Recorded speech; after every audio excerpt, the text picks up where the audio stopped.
അഫാൻ എന്ന ചെറുപ്പക്കാരൻ ചെയ്ത ഈ കാര്യം അത് കേട്ടുനിന്നവരെയും കണ്ടവരെയുമെല്ലാം ഒന്നടങ്കം തന്നെ കരയിച്ചു എന്ന് തന്നെ പറയണം. കാരണം ഒരു മനുഷ്യനും ഇത് സഹിക്കാൻ കഴിയാത്ത തരത്തിലുള്ളതായിരുന്നു. പക്ഷേ ഇത്തരമൊരു ദുരന്തം നടന്നതല്ല ചില ആളുകളുടെ പ്രശ്നം. അവരെപ്പോഴും ഈ വാർത്തയുടെ വിശദീകരണം നൽകുകയല്ല ചെയ്യുന്നത്. നേരെ മറിച്ച് ഈ പ്രതിയുടെ പേര് അഫാനെന്നും മതം ഇസ്ലാമുമായതുമാണ് ഇവർക്ക് പ്രശ്നം. അതുകൊണ്ട് തന്നെ മതവിദ്വേഷമുണ്ടാക്കുവാനാണ് ചില ആളുകൾ ശ്രമിച്ചുകൊണ്ടിരിക്കുന്നത്.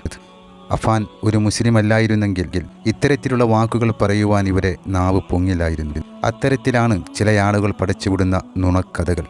അഫാന് പല സംഘടനകളുമായി ബന്ധമുണ്ടായിരുന്നു എന്നും അങ്ങനെയാണ് ഇത്തരത്തിൽ ക്രൂരപരമായുള്ള രീതിയിലേക്ക് ഈ ചെറുപ്പക്കാരൻ മാറിപ്പോയതെന്നൊക്കെയാണ് ചില ആളുകൾ സമൂഹത്തിൽ വിളിച്ചു പറഞ്ഞുകൊണ്ടിരിക്കുന്നത്. അതിൻ്റെ പിന്നിൽ യാതൊരു വ്യക്തമായ കാരണം പോലുമില്ലാതെ ഇവർ എന്തിനു വേണ്ടി ഇങ്ങനെ ചെയ്യുന്നു എന്ന് പറയുകയാണെങ്കിൽ വർഗീയത ഉണ്ടാക്കണം, മുസ്ലിമിനെ ആകെ നശിപ്പിക്കണം എന്നുള്ള ഒറ്റ ഉദ്ദേശമാണ് ഇവർക്കൊക്കെ ഉള്ളത്. ഇത്തരക്കാരുടെ ചർച്ചകൾ കേട്ടു നിൽക്കുമ്പോൾ തന്നെ അറിയാം ഇവരുടെ തലക്കകത്ത് ഒന്നും തന്നെയില്ല എന്നുള്ള കാര്യം. അതല്ല, സംഘടനകളിൽ ഇത്തരത്തിൽ കുടുംബത്തെ ഇല്ലാതാക്കുവാനുള്ള പരിശീലനങ്ങളാണോ നൽകിക്കൊണ്ടിരിക്കുന്നത്? ഇത് കേട്ടാൽ ആർക്കാണ് അതൊരു വിശ്വാസയോഗ്യമായ കാര്യമാണെന്ന് മനസ്സിലാക്കാൻ കഴിയുക? അഫാൻ എന്തിനു വേണ്ടി ഈ കൃത്യങ്ങൾ ചെയ്തു എന്നുള്ളത് പോലീസ് തന്നെ വ്യക്തമാക്കിയിട്ടുണ്ട്. പിന്നെയാണ് ചില വർഗീയവാദികൾ വന്നിരുന്നു കൊണ്ട് അങ്ങനെയല്ല ഇങ്ങനെയാണ്, അഫാനെ സഹായിച്ചത് ഇവരാണ് അവരാണെന്നൊക്കെ പറഞ്ഞ് വെറുതെ ആശയക്കുഴപ്പമുണ്ടാക്കാൻ ശ്രമിച്ചുകൊണ്ടിരിക്കുന്നത്. നിങ്ങൾക്കൊന്നും വേറെ പണിയല്ലേ കൂട്ടരെ?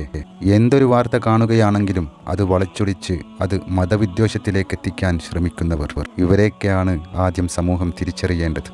അഫാൻ എന്ന ചെറുപ്പക്കാരൻ ചെയ്ത ഈ കാര്യം ജാതി മതഭേദമന്യേ സർവ്വ മനുഷ്യരെയും നെറ്റിച്ച കാര്യം തന്നെ. അതിൽ ആർക്കും സംശയവുമില്ല.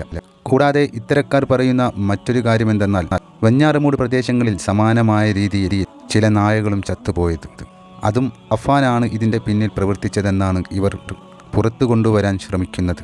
കാരണം നായകൾക്കും സമാനമായ രീതിയിൽ തലക്ക് തന്നെയാണ് പരിക്കുണ്ടായിരുന്നത് എന്നാണ് ഇവർ പറയുന്നത്. ഒരു മുസ്ലിമിൻ്റെ പക്കൽ നിന്നും ഒരു വീഴ്ച സംഭവിച്ചു കഴിഞ്ഞാൽ അത് ഊതി വീർപ്പിച്ച് വലിയ വിവാദമാക്കാൻ ശ്രമിക്കുന്നവർ.